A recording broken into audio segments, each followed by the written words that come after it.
All right. Welcome back. All right. Welcome back, everyone, to Working Man's Kollel. We are back from a short hiatus, but it's great to be back. It's great to see everyone again. And we are about to start the 20th chapter of Masechah Shabbos. We have hit already chapter number Chaf, number 20, out of 24 chapters. So we are really getting towards the end over here. We're going to be, basically throughout the rest of the Masechta, seeing some things we've touched on in the past. Now we'll see in more detail, of course. But generally speaking, these are not going to be brand new topics or ideas, with a couple of exceptions, of course. But rather, they are going to be applications of principles we have discussed in the past. And a great example of such, right here in the first Mishnah in the 20th chapter. Rabbi Eliezer Omer, Rabbi Eliezer says, Tolin es ha-mishameres, biyomto, that a person can, tolin is to suspend or hang a mishmeres. So a mishameres is a strainer, okay, on Yantiv. V'nostin latluya b'Shabbos, and you can pour wine through it on Shabbos. Okay, so we'll get to the details of this in a second. But basically, on Yantiv, you could hang it, and on Shabbos, you can't hang it, but you could use it. Okay, the Gemara explains why you can't hang it on Shabbos. It's because of an issue of being mosif ala oil, of adding on to a tent, assuming that the container that the strainer is going on top of is at least a tefach worth of airspace. Okay, the Chachamim say, the Chachamim have a different opinion of Rabbi Eliezer. Ain't told mishmeres b'yomtiv. You're not allowed to put it up on Yomtiv. Ve'ein osin l'tluya b'Shabbos. And you are not allowed to use the strainer on Shabbos. However, you are allowed to use it on Yantiv. Now, what are we going to be using it?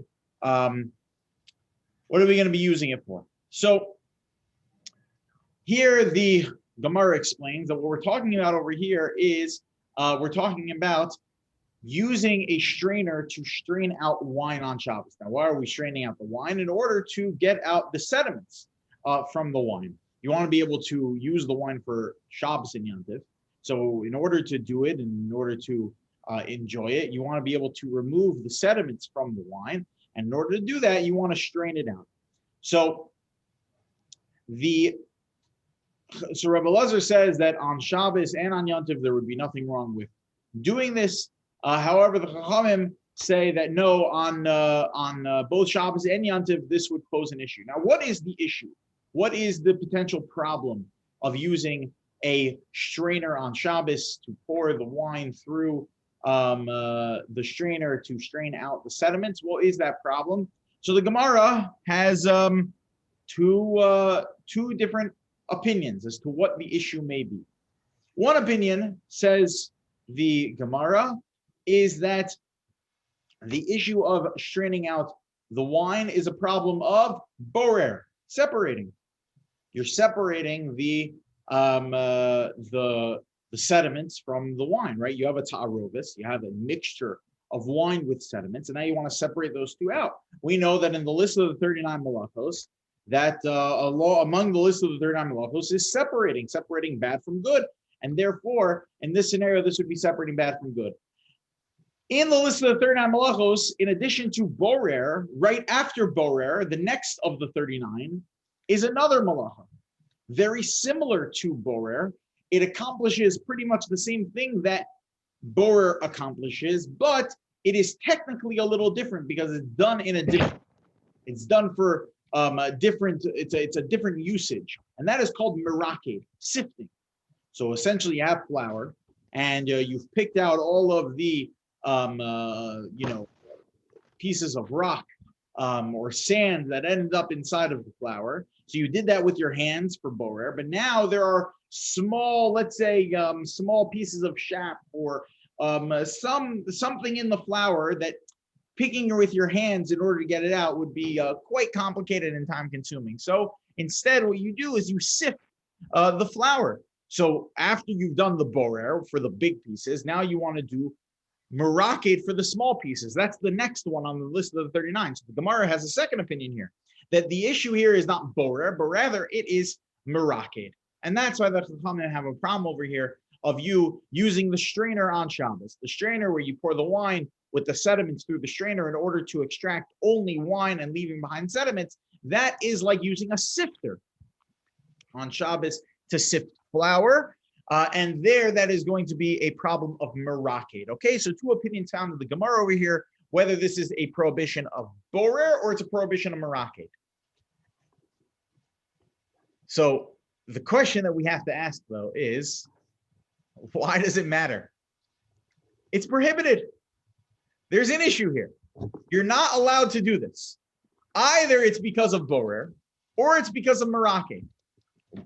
No one is saying, except for Rabbi Lazar on Yontiv, but or even Shabbos, but no one's saying that according to the Chachamim, you're allowed to do it on Shabbos.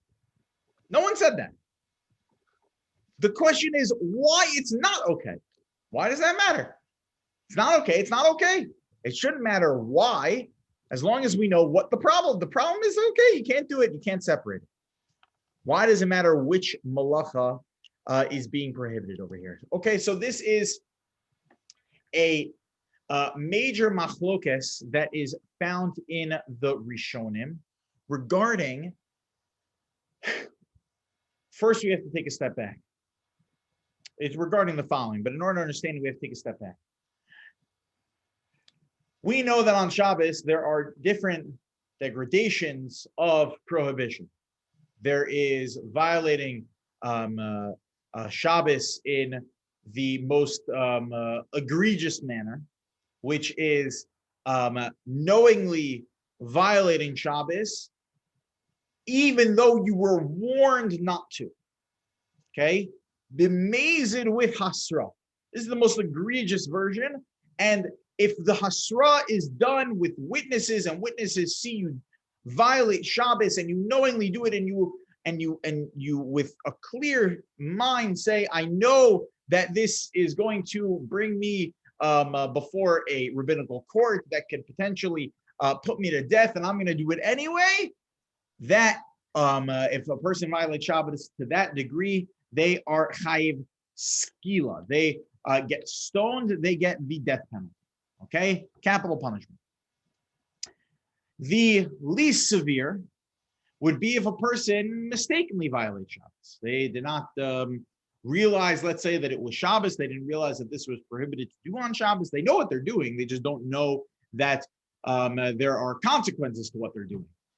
So that is called shogeg, and you would have to bring a carbon chatas. You'd have to bring a sin offering to the temple. That's the least severe form of violating Shabbos. Then there's the middle ground, which is you do something knowingly and purposefully, knowing you are violating Shabbos, but there's no one around to bear testimony to it, to witness it. No one warned you about it, and therefore, while it is an egregious crime, you wouldn't bring a carbon because a carbon is something that is exclusive to violating Shabbos b'shogeg unknowingly. You would not be chayev skila. You cannot receive any sort of capital punishment because of the fact that there were no witnesses that warned you against it. However, you are chayev kares. You have a spiritual excommunication, which is the worst of the punishments that one can receive from heaven that is not exacted in on this earth by human punishment. Okay. The question is, how does one give Hasra'ah? When we say that a warning needs to take place in order for you to receive the death penalty, so how does that warning take place? So there is a process to it. First, the witnesses need to see that you're about to violate it. And then they say, listen, you can't do that because you are going to be violating Shabbos. We'll get to exactly what the details are and what their statement is in a moment. You're going to be violating Shabbos. The person responds and he says, I know I'm going to be violating Shabbos by doing this. I'm going to do it anyway. And he goes ahead and he does it. Okay? In such a scenario, this person is brought up to Beis Din and they would receive the death penalty.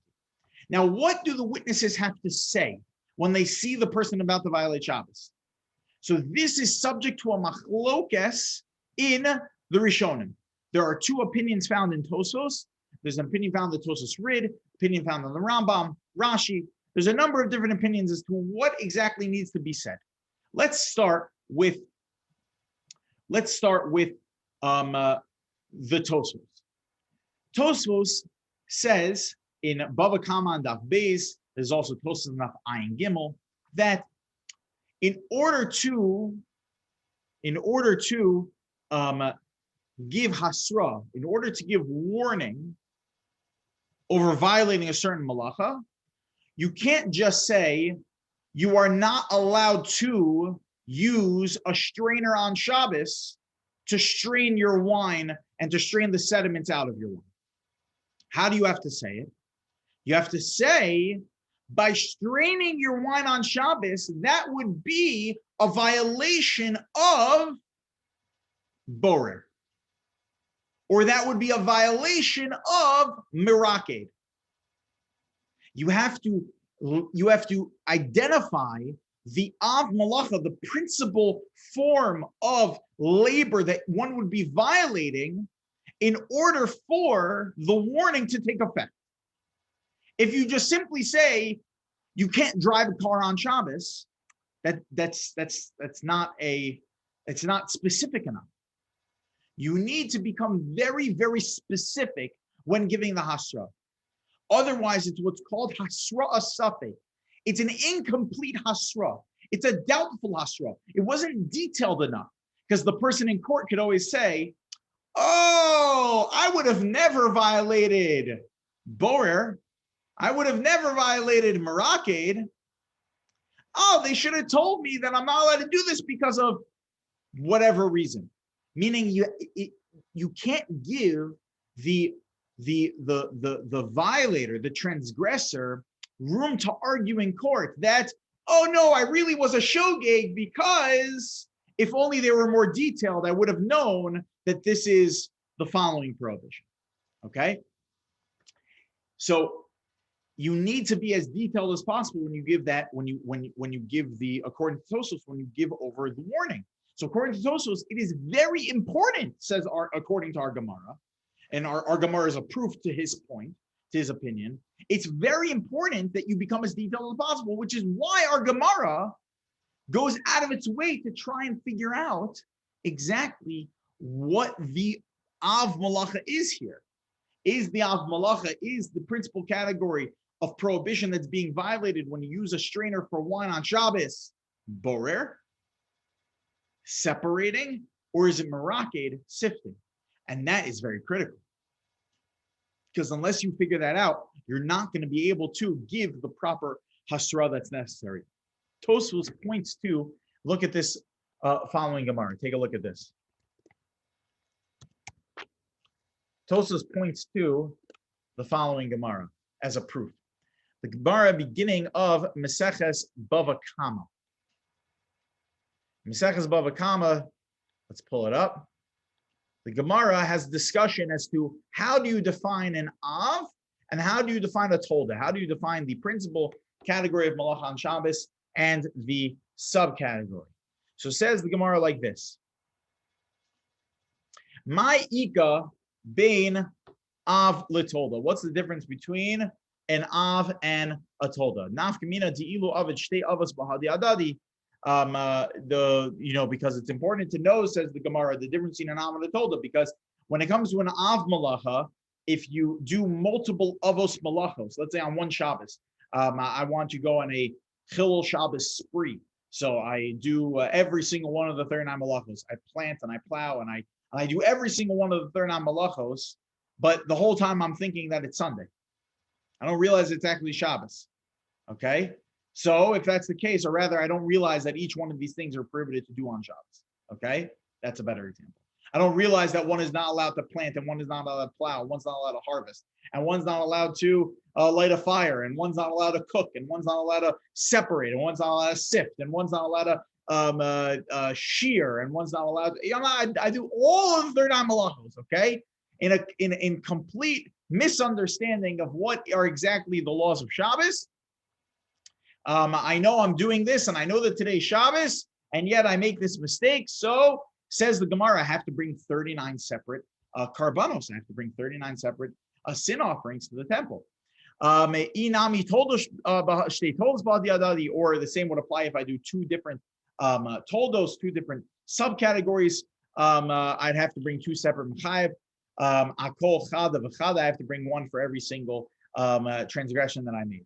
Vilo of it av v'tolda day. However, if I do an av and a tolda together, meaning that, let's say, for example, I cook and I bake.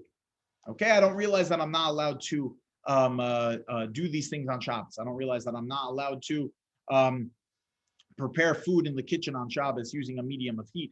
I'm not allowed to cook things on Shabbos, and I do both cooking and baking. Now, baking is a tolda. Baking is a subcategory of cooking. So if that's the case, I only have to bring, says the Gemara, lo mechayev elachad. I only have to bring one sin offering, even though I did two different acts. Why? Because baking is subsumed under cooking.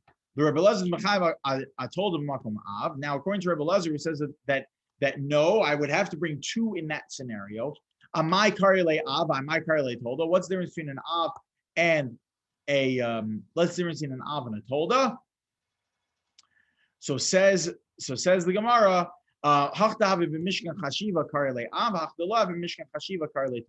it depends on, basically, it's more of just a historical note, says Rabbi Lezer, that historically speaking, the chashiv labors that were done in the building of the temple, that which was the primary categories of labor done to build the temple, that is what considered an av. However, the other types of labors that were done is called the tolda. Other opinions on this Gemara say that no, it wasn't done at all when building the Mishkan, but it's a subcategory of the things that were done in building the Mishkan. Anyway, I want to focus on the first opinion though. The first opinion says that there are 39 malachos on Shabbos. There are principles, those 39 principles, and there are toldos. There are sub categories. And the Mishnah said and the Gemara said that it's very important to know the difference between an av and a tolda. Why? Because if I do an av and it's tolda, I'm only going to be liable for one malacha. Why? Because the tolda was subsumed under the av. Says Tosfos, this Gemara is a proof that in order for me to be liable for the tolda, I need to be specific as to what I'm violating here. Toldos are subsumed under avos. Says and says Tosfos further. He says that the Gemara seems to almost be saying that according to Rabbi Lezer, that there's really no difference between an av and a tolda, right? Why did the Gemara say that according to Rabbi Lezer, the difference is regarding Hasra'ah? This is the second opinion of Tosfos now. Why didn't the Gemara, according to Rabbi Lezer, say, oh, the difference is going to be in the way that you warn? That the way you warn for an av is going to be different than the way you warn for a tolda, right? Because when it comes to a tolda, I need to be able to detail the av. So therefore, it's important to know the difference between an av and a tolda. So therefore, it comes along Tosfos and argues with the first opinion. And he says that you see from this Gemara, from the fact that the Gemara did not bring it out, that there really is no need to specify the av when it comes to giving Hasra'ah on a tolda. Okay, so again, let's summarize these two opinions. We have two opinions here found in Tosfos. It's found in Tosfos right over here at the bottom of right over here on Daf Beis in Mesechus in Bava Kama. He quotes from our Gemara on Shabbos Daf Kuf Lamed Ches Amud Aleph. This is our Mishnah that we're talking about over here. That Tosfos has two opinions. How one gives Hasra'ah. Either one gives Hasra'ah by detailing the one gives a warning before someone violates Shabbos by detailing the principal category of malacha that they're going to be violating, And if you do not detail that principal category of malacha, you have not given a proper warning. However, according to the second opinion, Tosos, no, that additional attention to detail is not something that is necessary. Now, I want to point out the Rambam, okay? Because now we have to get to what exactly this machlokas is really all about. What are they arguing about? Why does Tosos opinion A come to his conclusion that you need to be detailed in the way that you give over a Hasra'ah, whereas Tosos opinion B holds that you do not need to be so detailed, and each one needs to learn our Gemara differently. So let's take a look at the Rambam. The Rambam writes the following in the laws of Sanhedrin, Sanhedrin, towards the end of the Mishnah Torah, in chapter, I believe it's chapter 12.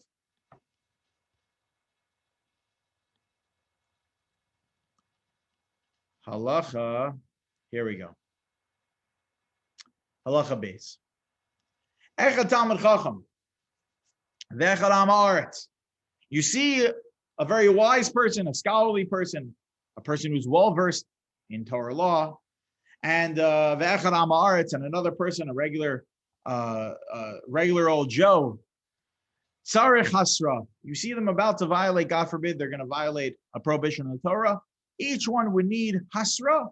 They need to be warned. Don't assume the Talmid Chacham knows what he's doing. It's a very important teaching that's being brought out from the Rambam over here. That don't assume just because the person is some scholarly individual doesn't mean that they can't make a mistake. And doesn't mean that they don't want to be told that they're making a mistake, because they would appreciate it, I'm sure. Okay? So you can't take it for face value. Don't be afraid. It's okay to tell the person they made a mistake, and they should say thank you. Or a person who you know is not well versed, and you see them about to make a mistake, tzarech hasra. They need to be warned. Shlo nitna hasra, ela lahavchin ben shogeg lemezid. Shema shogeg haya. The purpose of hasra, says the Rambam, is in order to point out a difference between shogeg and mezid. In order for there to be a there to be a distinguishable character in what the person is doing. That if someone does not tell me what I'm doing, so then I'm going to be a shogeg. I'm going to violate Torah law without even realizing it. Versus a mezid, where hopefully the person is going to say, thank you for telling me, and then they're going to walk away and stop whatever they were doing. But on the other hand, they might say, okay, I'm going to do it anyway. So it's important to be able to give Hasra'ah in order to save people, hopefully, from violating Torah law. The Ketzad Maser Bo. Now here's the key in the Rambam we need to get to. How is Hasra'ah given? Omer Mlo, you say to him, Perosh o al ta'aseh shezo averahi. Okay? Step away from what you're about to do. Don't do this, because it is an avera, it's a transgression. V'chayav ta'aleh, misa. Misas Bezdin or Malkus, and you are going to be liable for such an act. In Bezdin, with the death penalty, you're going to see lashes. In Perush Mutter, Pater, if the person steps away from what they're doing, they remove themselves, so then, of course, they are off the hook because they didn't do anything. V'chein im shasak, or if the person was quiet, hirkin barosho, they nod their head. Pater, okay, they have not violated any Torah of law, they have accepted this warning, they walk away. Vafilu amar yodeani pater. Even if the person says, oh yeah, no, I know that it's a transgression. Pater. He, even in that scenario, is going to be off the hook. Odd, until, what does the person need to respond? What does the transgressor need to say? Shiyader atzmo lemisa. He needs to say, I know that I'm about to get death for doing this. V'yomar, and he says, Al manas ken ani yosef. Even though I am about to be put to death or get lashes, I'm going to do it anyway. Meaning he doesn't just say, oh, I know it's a problem. He says, I know it's a problem, and I even know that I'm going to receive death for this, or I'm going to receive lashes. Okay, v'achrav yaharei. then he would be taken to court to be put to death. Okay. You need to you need to exact his punishment immediately. Okay. So according to this in the Rambam, the Hasra'ah that you're giving is very open-ended. It's not very detailed at all. Stop doing this because it's it's a transgression in the Torah, and you're going to be chayav aleh, misas bezdin. You're going to be you're going to receive the death penalty for doing such a thing. So you can't do X, Y, and Z because there is a death penalty involved. But the Rambam, maybe according to many Achronim, is, I think, assuming that no, of course you need to be detailed. Look again at the words of the Rambam, right? When I first read this Rambam, I said, oh, this Rambam is being very vague. But when you stop and consider what the Rambam is saying, he's actually being very specific. Shizo averahi. This is an avera, meaning you are pointing out the exact thing that they're doing. You're not just giving a generalized warning over here. Let's say the person's about to violate Shabbos. Okay, so the person, let's say, is about to take their bottle of wine and pour it through the strainer on Shabbos. Okay, so according to the Rambam, you can't just say, "Oh, you can't do that. You're going to violate Shabbos." You have to say you cannot use a strainer for this purpose because there's going to be a violation of Shabbos that's taking place. Whether or not the Rambam takes a stance on whether or not you have to point out the Av is a different story.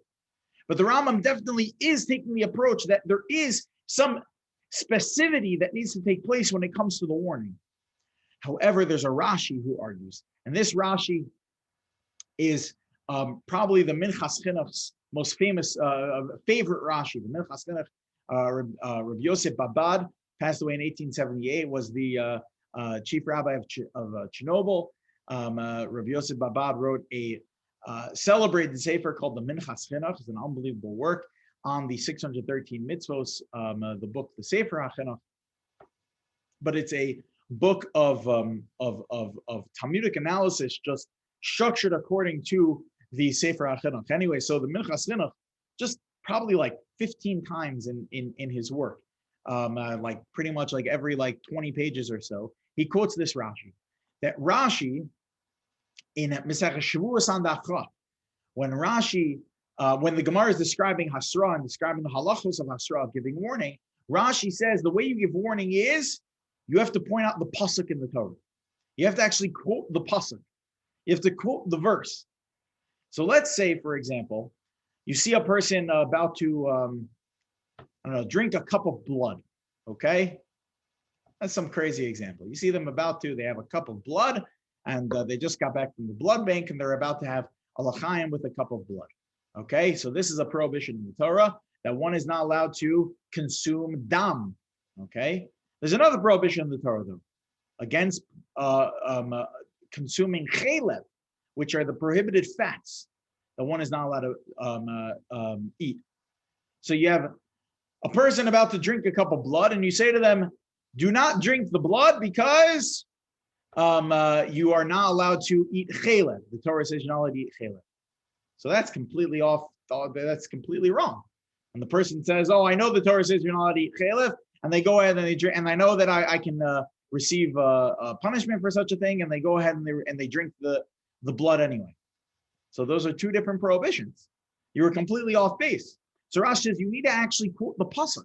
Let's say like by Shabbos, if you see a person about to violate Shabbos and you want to give them a warning against violating Shabbos. So says Rashi, what would you have to say? You would have to say, you are not allowed to do that because it says in the Torah, lo sa'aseh kol malacha. You're not allowed to do any work on Shabbos. You have to actually quote the pasuk. You have to quote the verse in the Torah.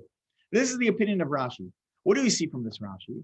That Hasra'ah is actually quite a generalized thing. Even though Rashi is saying you need to be specific in the verse that you're choosing, but all you need to do is quote the verse. You need to quote the details of the law. All that says in the Torah is lo sa'aseh malacha. You're not allowed to do work on Shabbos. It never says anything anywhere in the Torah about 39 categories of labor. It never says anywhere in the Torah of all the subcategories of that labor. Never says anything anywhere in the Torah about meleches machashavas. There are hints to it in the Torah, but it never says explicitly that you are that about meleches machashavas. You have to be thought out in the type of prohibition that you're doing. It never says anywhere in the Torah that one is not allowed to cook a hamburger on Shabbos. Doesn't say anywhere in the Torah. It says lo saseh kol melacha. You can't do any labor. How do you define labor? But all according to Rashi, that's all you have to say. It's extremely generalized. So according to the Rambam versus Rashi, you have this machlokas over here regarding how do you define Hasra'ah. Does Hasra'ah need to be this specific thing in nature? It needs to be as detailed as possible. That would be like a Rambam approach. That's a very detail-oriented thing. Versus according to Rashi, you just need to educate the person enough for them to realize they're going to be violating something from the Torah. According to the Rambam, you need to educate them to the point to know what they're violating. According to Rashi, you need to educate them to the point to know what the why is, that they are violating. And all I need to prove to you to know that you're violating something from the Torah is quote to you the verse. According to the Rambam, that's not good enough. I need to know exactly what it is that I'm violating. What prohibition is this? Not just what type of prohibition. What prohibition is this? This is the machlokas between Rashi and the Rambam that I think is exemplified by this machlokas we saw in Tosos regarding Hasra'ah, which really manifests itself in our Gemara, in our Mishnah. That the Mishnah said that according to the Chachamim, you are not allowed to use this strainer on Shabbos to strain out your wine. Why is it prohibited? Either because of borer or because of marakeh, because of separating or sifting. Why does it matter? So it matters greatly if you are the first opinion of Tosos. Because according to that first opinion of Tosos, it's going to make a huge difference in the way you give the Hasra'ah, in the way you give the warning in order to be able to really differentiate, as the Rambam said, between shogeg and mazid, whether or not the person is going to be unknowingly violating Shabbos or knowingly violating Shabbos. Okay. I want to just start the beginning of the next Mishnah, introduce it because we're going to be discussing it in depth, God willing, next week. The Mishnah says that while you are not allowed to strain your bottle of wine, something that you are allowed to do is the following, and this is going to manifest itself in a lot of different practical things on Shabbos. Let's say I have a container, I have a strainer full of sediments. Let's say I strained it out before Shabbos, okay? I took out my strainer, I poured out the wine through the strainer. Now I have a whole big thing of sediments, okay? Now what's in the sediments, or what's absorbed in the sediments? Wine, very good wine, perfectly usable wine.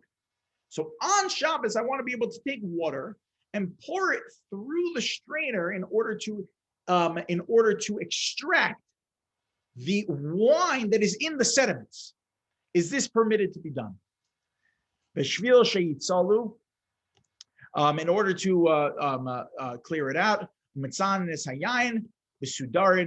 okay, fine. So says the Mishnah that one is allowed to do this. One is allowed to do this on Shabbos. So the question that we are going to have to discuss next week is why. Well, first of all, what's the difference between this and the previous Mishnah, where the previous Mishnah said that you were not allowed to take the bottle of wine and pour it through?